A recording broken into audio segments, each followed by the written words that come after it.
podcast about sewing and textural lines. My name is Tabitha and I'm the host. This podcast is sponsored by Reading Fashion Alliance, and last September, Reading had their first ever fashion show, and I'm here to talk to one of the designers. Hi. Hi Tabitha, how are you? Good. You want to introduce yourself and tell me a little bit about how you started sewing? My name is Pamela Llano, and my day job is as a designer with Cocotat Water Sportswear, and they're a company that makes technical paddle sports clothing in Arcata. And so I've been with them for a while, and I do both design and pattern drafting. Oh, cool. In my free time, I like to design things that are less technical and more fun. Yeah. And so I'm involved with a number of projects. I really enjoy getting people interested in expressing themselves creatively. So I've done teaching here at Reading Fashion Alliance, as well as other facilitating groups in different creative and design processes. And I'm also a director of the Holers Festival Fashion Show that we do as well. So I got into fashion before I got into sewing. Okay. And that started just, I've always loved to design things, to kind of put together little worlds with my toys and design their outfits out of paper and scraps and that kind of thing. And then as I got older, be able to kind of create my own outfits. And I didn't actually ever touch a sewing machine until I was a senior in high school. Okay. And I had decided at that point that I wanted to study fashion design. I did not realize how much craft and skill was involved in that. I just thought, I'm going to come up with a fancy gown and make it. Magic. Yeah, magic. There is no magic. So I learned that, zippers are hard, and that it takes a while to learn these skills. So I've been fortunate to be able to be involved in theater costuming and a lot of different kinds of clothing companies. So I've been able to explore a lot. And it actually took me until I was quite a bit outside of college before I was embracing the fact that, okay, slow down and sew your zipper. So that's kind of my journey of how I got here. I definitely have a skirt with a wonky zipper in it. That's like, no. I got through school with almost everything elastic and stretchy. Stretchy's good. I've done snaps, and I'm really happy with snaps. So until I have to put in a zipper. Challenges. Yes, they grow us, unfortunately, in a lot of ways. They do, and I don't know why in design it's one of those arts where people do expect to be good really quickly. And I don't think most of us would think we could pick up an instrument and all of a sudden be a master at it, but we somehow think that we're just going to start sewing and make an Oscar kind of dress. That's an interesting quandary that I've never really thought about before, but I think a lot of people have that misconception. Yes. Our desires and our reality are a little apart. Yes. So, how did you hear about the fashion show, and how did you get involved initially? Robin and I are friends, and I had also done some pattern drafting and design classes here at the Fashion Alliance, and so when they were putting together the Fashion Gala, I knew about it from the get-go, and I definitely was interested and wanted to do it. And then as it got closer to the time where signups were getting cut off, I thought, do I have time for this in my life? I have too many projects, too many things going on, and I almost didn't do it just because I thought, I don't know if I have time for this. And then at the end, I just jumped. And awesome. So all in or nothing. Lots of things go that way too. So have you ever designed for a fashion show before? I hadn't since I was in college, with the exception of we did a small fashion show at the Earth Day Festival last year, and it had a great turnout, but it was very fly by the seat of your pants. Okay. And it wasn't traditional fashion. We did fashion and upcycling, and so I hadn't participated in an upscale kind of a show since I was in college, and those weren't nearly as fancy as this event was. So that was really fun to do. Awesome. And did you have a design process for doing it? I remember the night of you're like, when Robin says collection, or was it Jan that said collection? Your thought process changed? Oh, my thought process definitely changed. I initially went into it thinking, okay, fine, I'm going to do this. I can come up with 3 pieces. I have 3 things that are sort of in process. And somewhere along the lines, Robin and Jan mentioned your collection, and I thought, this is not a collection. This is 3 random things that have nothing to do with each other. So after freaking out, I calmed down and I picked my favorite thing out of my 3, and then I went from there. And at that point, it became really fun because I kind of had a theme, and then I brought in some accessories that weren't on my radar at all, and ended up being my favorite part of the whole thing. So, so I'm glad that they kind of had that suggestion to have cohesiveness, because it definitely prompted me to do that more than I had been thinking I was going to. Yeah, games can be really fun as far as like pulling something together rather than just okay. Yeah. Because initially it was very random. Well, your collection turned out very good. I liked it a lot. Thank you. It's one of my favorites. Oh, thanks. I was very pleased with it as well. So was it exciting to be part of Reading Fashion first, like fashion show, fashion week here in Reading? It was very exciting because having heard about the idea when it was just a tiny little seed, and then watching what it turned into, and it was this formal gala event that was very successful, and everybody was dressed really nicely, and all of the lights and cameras and everything. Seeing my own models, seeing the other models, that was just really neat to be a part of, and really inspirational to see that kind of thing happening in our little part of upstate California. Yeah, for sure. I know when I looked at the invitation, I was like, cocktail wear, do I have that? And I'm like, went home and looked at my closet. I was like, okay, I guess this works. You're creative, you say make it work. Yeah, I did. Yeah, for sure. That was fun. So what was your favorite part of being part of the show? I'd say two things. One, when I got once it had become a collection, and then I decided to start putting hats with the collection. That was, I hadn't played with hats since I was in college, and at one school that I went to when I was studying, actually one of the primary reasons I went there was because they had advertised a hat making class, and it got canceled like 2 weeks before I enrolled and moved there, and they never offered it again. And so the whole rest of my experience there was fine, but it was like I've had this love for hats for so long, so throwing those in became very fun, and just kind of figuring it out. So my other favorite part was the night of the show, seeing my models and all of the other models, but my models did, I thought, an incredible job with their hair and makeup, and just pulling this 50s housewife look, and I wish I had had them do my hair and makeup because they looked fantastic. And then arriving backstage and seeing all of the other models and just different designs and the variety of creativity, that was, it really hit home that, wow, this is happening. And that was the most exciting part for sure. Yeah, it was a very kind of eclectic show. I mean, everyone's pieces and collections went together, but as far as like yours collection versus like Robin's was very different, but it was very cool to see. Yeah, I love the variety of talent and ideas that people have. Originality, awesome. How has designing for this show opened doors for you, like personally, maybe business-wise? It's definitely got me playing with my sewing machine more than I had been. It had been getting a little bit dusty because most of my job is done on a computer with a CAD drafting system and in Illustrator, and so it was very fun to get my hands on stuff. Busy. And to have things that were fun and didn't have to be technical and keep people dry or floating or anything like that. They could just be fun and fit well, of course. But. Sorry, you mentioned your hats. You want to show off your hats briefly? Yeah, so I had not had any formal training in hat making, but I just had been inspired by recent photos. I don't really follow much in the way of media news or anything, but I had been seeing a lot of British royal photos, and they have these amazing kinds of hats that everybody wears. And then I was seeing some shows that featured people from the 50s, and I love the fact that people used to dress up and wear wonderful hats, and I wonder what's happened in a couple generations where now we wear pajamas to the store. But everyone used to be so well dressed, and so I just started looking at materials that I had, and I used fabrics that were in each of my pieces was based on a cape or a cloak, and then I did skirts to match, and then hats. So I just took things that I had, feathers, decorations, old trims from other things. So this was one.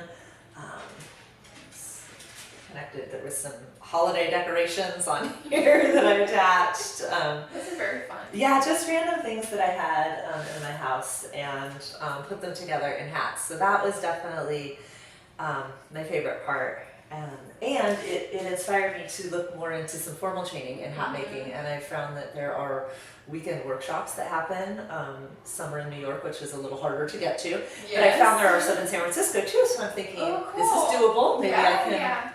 I don't know. So I've been inspired to learn more. And that's awesome. Yeah. To do more. I realized in hindsight too, I probably could have used YouTube more in figuring this out. But you know, it got the spark. So yeah, it was definitely my favorite part of your collection, and I remember you saying that you had kind of just learned how to do them, and I was very impressed. I made it up completely. And I learned a lot in the process of what I might do and do.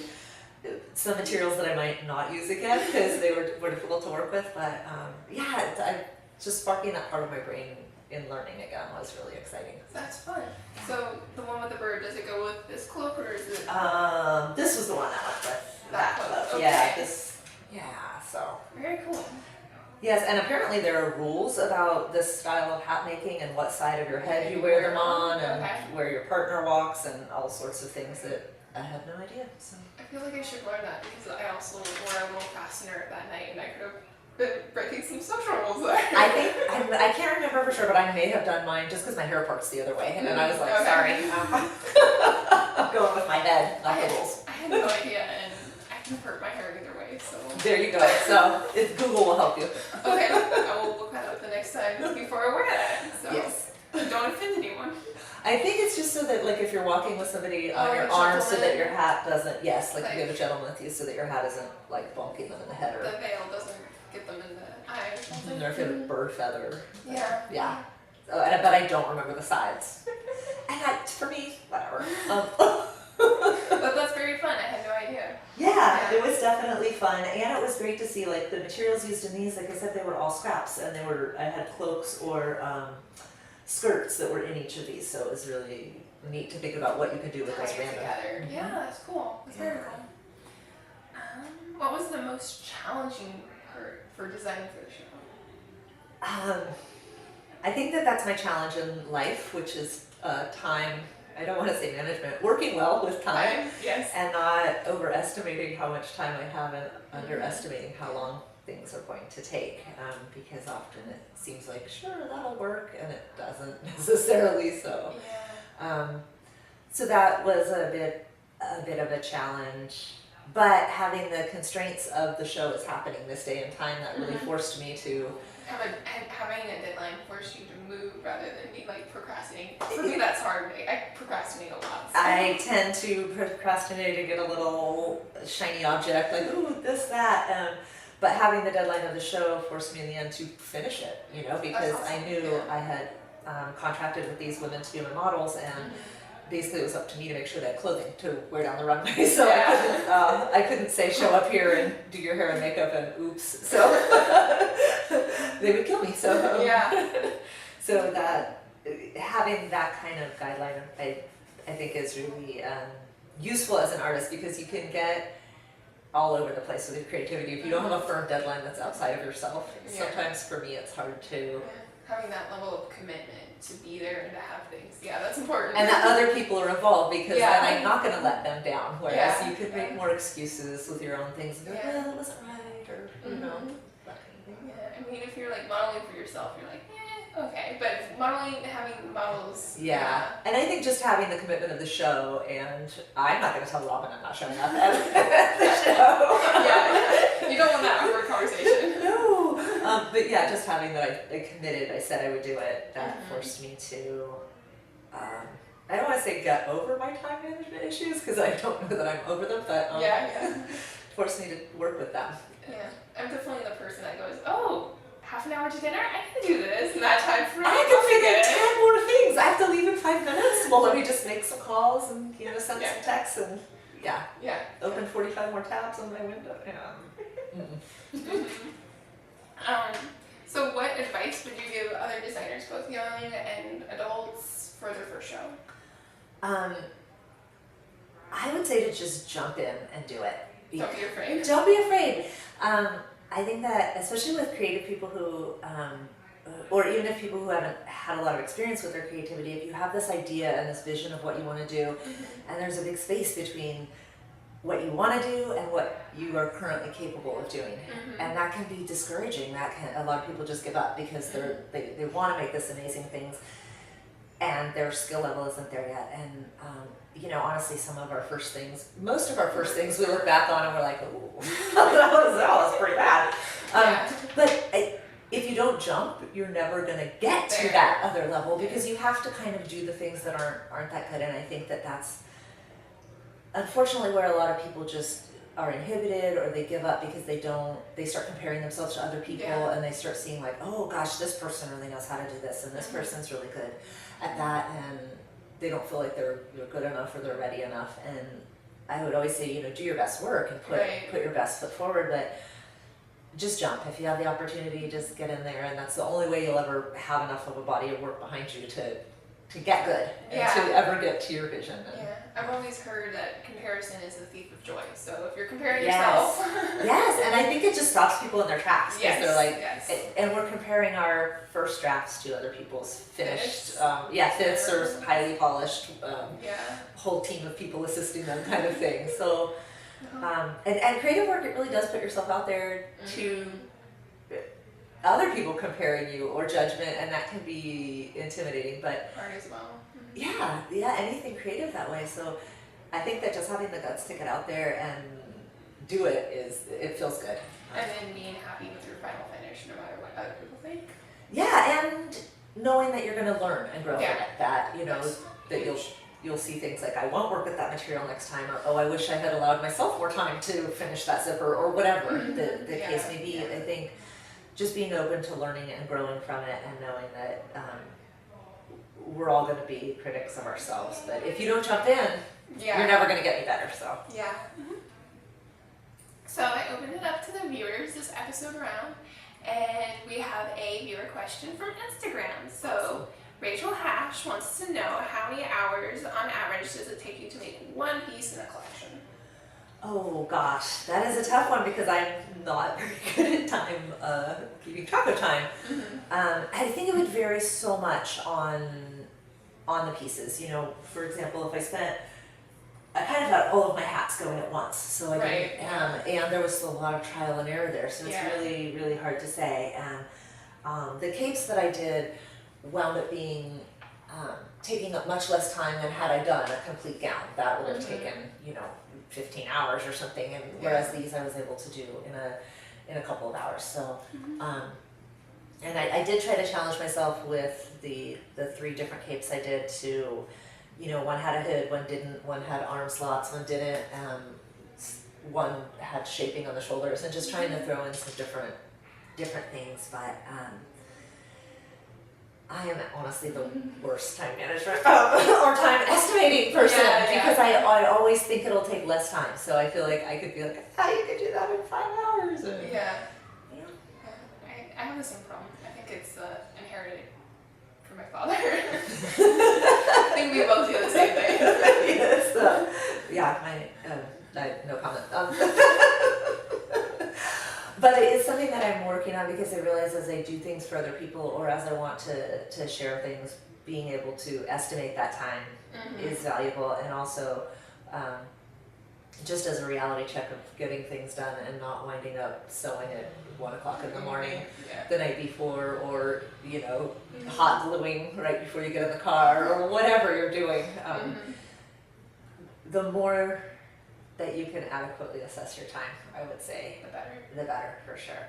So, and pad it too, for sure. Add some padding in there. Add that margin in. Okay, so if you think it's going to take 15 minutes, add an extra hour. Maybe a half hour. I've heard that in general, creative people are famous for underestimating how long it takes and overestimating what they can do in a certain amount of time. That's a pretty common trait with any type of endeavor that isn't just cut and dry. Runs the gauntlet. Definitely. So I don't have an exact answer on that one, but I don't think anyone does, so I think you're in the clear. Well, I'm currently on a social media sabbatical for Lent, so Okay. right now I'm a little bit on the unders, but after Easter I'll be back on in hopefully a healthier, manageable way. Yes, I understand that. I am on Instagram under Pamela Fabulosa, Okay. and I am on Facebook under Pamela Llano, as well as Zesty Mom. And I have a website, zestymom.com, so Sweet. you can check Cool. me out at any of those places, and I'll be back after Easter, I'm sure. Okay. Well, thank you for taking time and chatting with me today. Thank you so much. I'm really glad that you're doing this, Tabitha. Super excited for this whole area. Yeah, it's fabulous. And thanks for watching. Subscribe for more episodes. You can follow us on social media at Chatty at Twitter, Instagram, and Facebook.